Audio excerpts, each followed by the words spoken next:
No, don't come at me. This is not a rant, but we need to talk about Blackpool Pleasure Beach's shocking entrance procedure that I experienced on their 2021 opening day.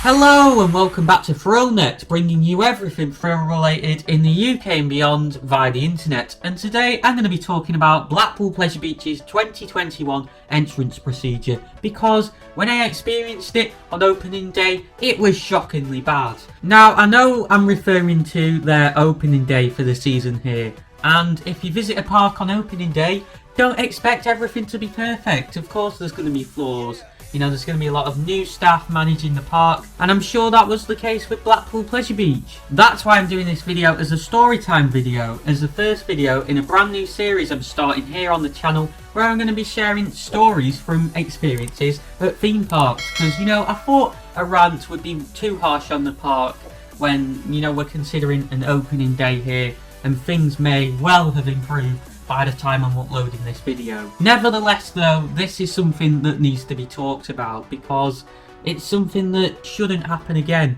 And there's two main reasons why I'm making this video. The first reason is so that those of you who are visiting Pleasure Beach know what you may be able to expect when you arrive at the park. And the second reason why I'm doing this is on the off chance that someone who works at Blackpool Pleasure Beach, who either manages the entrance procedure for the park or works in terms of helping people to get their EasyPass sorted, the EasyPass system being Blackpool Pleasure Beach's disability access system for the rides for 2021, may well see this and think maybe we should try and improve things, because this clearly isn't good for guest experience. So in summary, in this video I'm going to be basically explaining everything that happened from me arriving at Blackpool Pleasure Beach to me then getting my EasyPass sorted, because I am entitled to that. I'm visually impaired, and it is something that I will be using for the remainder of 2021 and that I used on opening day in terms of accessing the rides at Blackpool Pleasure Beach. To actually getting into the park and my experience from basically walking out of the ticket centre where you get your EasyPass to walking through the Pleasure Beach entrance. So we arrived at the beautiful Blackpool Pleasure Beach at about 9:30 on the morning of Monday, the 12th of April 2021, when the park opened for the 2021 season. And we parked in some random car park down one of the not so beautiful back alleys of Blackpool, which was about a 10-minute walk from the park. So next we walked to the park, and we didn't encounter any roadmen or road women down any of the back alleys of Blackpool for some miracle of a reason. So yeah, there was no one there like, oh you, family alarm, win 1-1, gonna bang, oh, what the heck? I can't do roadmen impressions.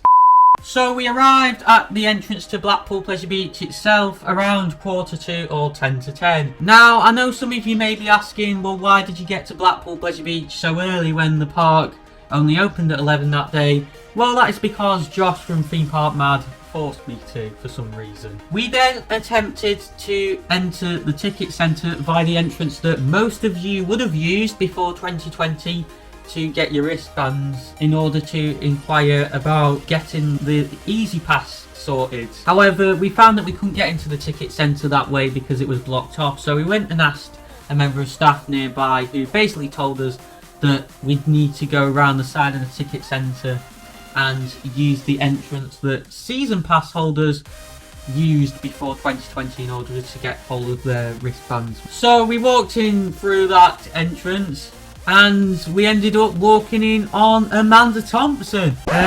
Well, no, that's not what actually happened. We basically walked into the ticket centre and bumped into a staff member who basically told us that it wasn't open yet because they were about to start a staff briefing, and that it'd be a 20 to 30 minute wait until they'd open up and let us in. I'm not sure whether Amanda Thompson was going to be part of that briefing or not. Maybe she was, who knows. But yeah, I didn't walk in on Amanda Thompson, you know, like... By that point, I had met up with Josh and Danielle from Theme Park Mad, along with Ed from Inverse Thrills, and those of you who've seen my vlog from Blackpool Pleasure Beach's 2021 opening day will know that they were in it, and that I spent the day at Blackpool Pleasure Beach with them, and from that point on it was basically a waiting game. We waited outside that entrance to the ticket centre that I just referred to, that we went into beforehand, and we were waiting for Ellis Grayson to arrive at this point. He was late, and you know why? It's because he forgot his way to Blackpool Pleasure Beach somehow, even though he claims that he's a super fan of the park. We basically waited and waited and waited, and I know you're probably getting bored of me repeating waited over and over again, but that's how boring it was. And then about half an hour later, when we were well and truly due to be in the ticket centre, this was like 10:30 at this point, a staff member came out and basically told us to go to the back of the queue, because the queue had started to form behind us of people waiting to get themselves an EasyPass. This wasn't a very COVID friendly queue at all. People were kind of just gathering around in a big group, not caring a thing about COVID whatsoever. And I mean, you know, this staff member was telling us to get to the back of the queue, even though, you know, we were the first there. Good old Josh from Theme Park Mad basically told this person that, "Oh, we were here first." Oh, I'm doing my awful roadman impressions again. I need to stop this. But he basically told them that we were here first, and therefore, you know, we had a right to be at the front of the queue. So, you know, good on him for saying that. So in the end, the staff member basically let us stay at the front of the queue. Be sure to hit the subscribe button and hit the notification bell for more roadmen impressions like that, and to become part of the Thrill Network and be notified about everything Thrill related in the UK and beyond via the internet. Me, Josh and Danielle are all going to Alton Towers hopefully next Sunday, so be sure to stay tuned for a vlog from that one. And I'll also be uploading plenty of reviews, storytime videos like this one, and tips and tricks videos surrounding loads of different theme and amusement parks. Staff members then started to let people into the ticket centre before us, even though we were at the front of the queue, so that was really annoying. However, eventually at about 10 to 11, 10 minutes before the park opens, we were eventually let into the ticket centre, and then we had to wait for like even longer, you know, another 5 to 10 minutes, because guess what guys, the EasyPass system went down. Now, I know it wasn't necessarily Blackpool Pleasure Beach's fault that this happened, especially because, you know, this was a brand new system, the EasyPass system for 2021. It's brand new, it's replaced the old EVE, E-band system that used a specific website dedicated to it. This new system is using a brand new e-guide app that Blackpool Pleasure Beach have created for the 2021 season, and that basically broke pretty much. And you know, it is understandable, it's probably been tested, or I hope it's been tested anyway, you know, tried and tested. However, these things happen, it's first day of the season, it's never been properly used before, and it just, you know, wasn't working. But then we were eventually called up to the desk, and the staff member on there was very nice. She basically explained that it wasn't working, and therefore they'd have to revert to using a different system. So essentially, basically, everyone in our group, including myself, was given a wristband. I got the old E-bands that you would get. I think you get one of those E-bands with the new system as well, but 2020 and before that you would be given one of those, and that is basically how the staff members on park would know that you are entitled to use that system. But everyone got wristbands, and then she asked each of us, apart from me, for our names. Now, I'm not sure why she asked for each of the names, but I believe the reason we were each given a wristband, despite the e-ticket system that Blackpool Pleasure Beach now uses for getting on rides and for park entry since 2020, is so that the staff members on park, for one, know that I am entitled to use the EasyPass system, and for two, who is in my group for using the EasyPass system. Because, as I'll get onto now, for free, you can have one person with you to use the EasyPass system. So basically, whoever's disabled and one other person can use it. However, for each individual person, and you can have up to 2 more people, I know there was 3 more of us, but I'll get into that in a minute. It cost £5 per person. Like £5, that's £10 to have 3 people and a disabled person. Like, Amanda, please find some other way to pay for Icon. And like, I know it's expensive, but I think to use this system, it's a bit ridiculous, to be honest. However, there was obviously 4 other people, including myself, there on that day.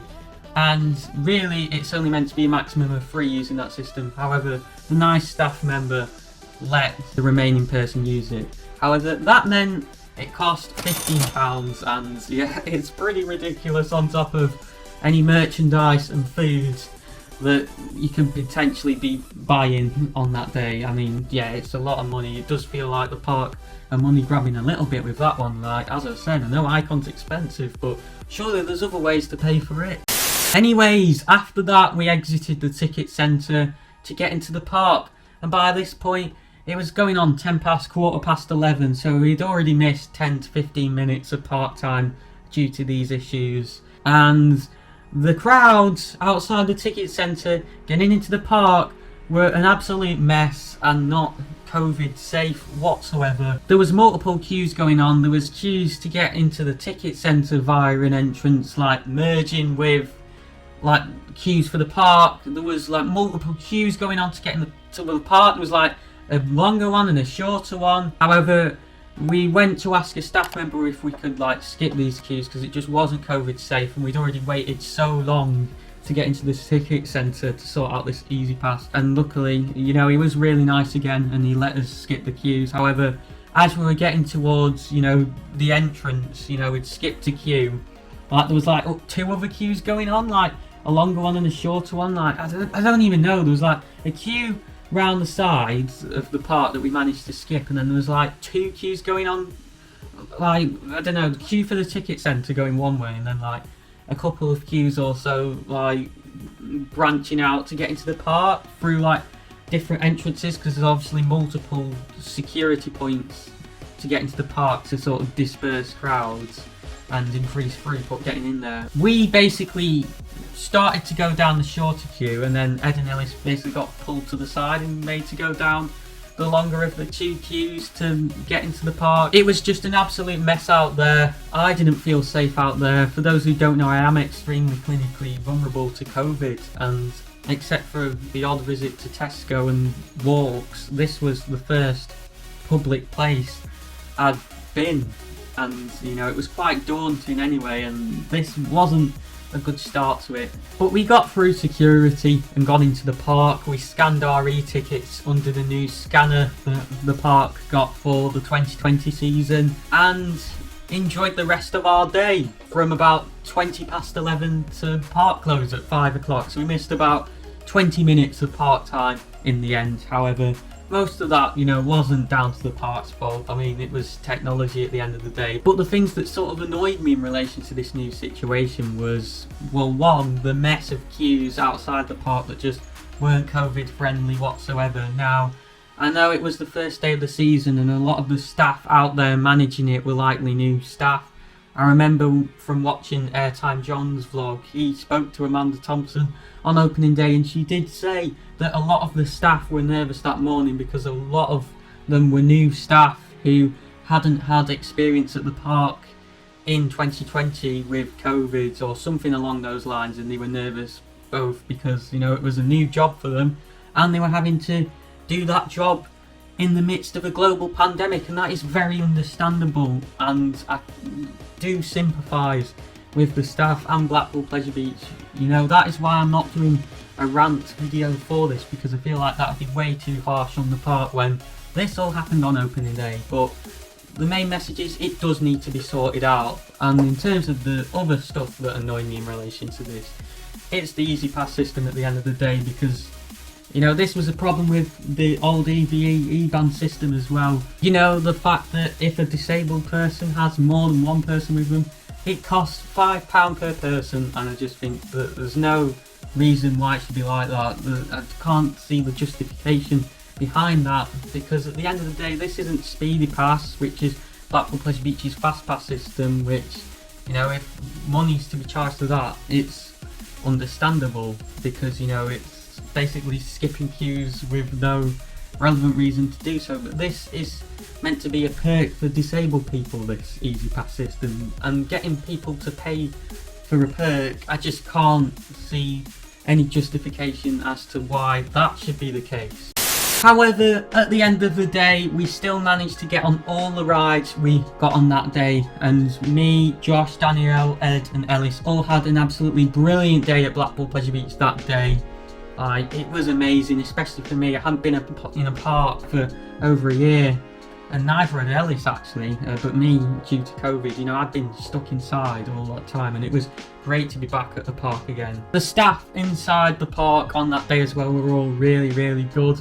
I'd also like to shout out John on the Pleasure Beach Express, a staff member on there who Josh and Danielle know from the 2020 season, and he's a brilliant staff member. He's very enthusiastic. He's definitely one of the best staff members at a park I've ever witnessed. He goes above and beyond, you know, entertaining the guests before the Pleasure Beach Express leaves the station. He also had a subtle dig at Alton Towers when we were on the Pleasure Beach Express, and I mean, that's always brilliant to hear, isn't it? Make sure you like this video if you enjoyed it, and hit the icon at the bottom of your screen to subscribe, and hit the video in the top right to find out more about what you can expect at Blackpool Pleasure Beach for the 2021 season.